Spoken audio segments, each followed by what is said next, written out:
عادت کن تو دلم با تنهایی، با درد و سوزشای جدایی.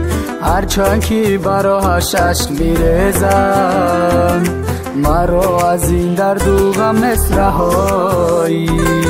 روزهای من گذشت بر ره پایی، ندانستم یارم به وفایی. طاقت کن تو دلم و تنهایی، در نصیبی ما بوده است جدایی.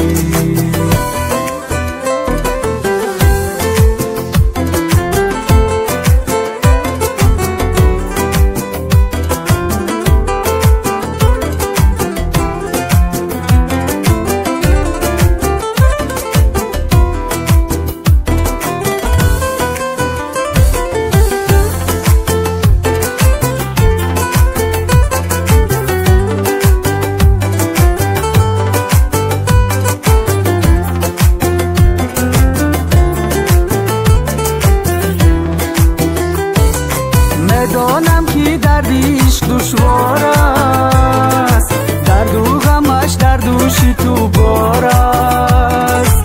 ندانستم یارم به وفا بود، عشق و محبتی ما خطا بود.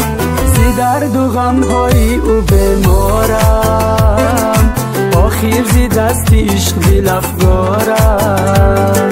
خدایا مرا از غم رها کن، دیگر طاقتی غم و درد ندارم.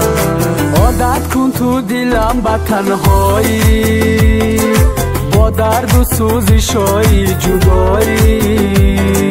هرچند که براش اشک میریزم، مرا از این درد و غم رهایی. روزهای من گذشت بر ره پایی، ندانستم یارم به وفایی. طاقت کن تو دلم و تنهایی، در نصیبی ما بوده است جدایی.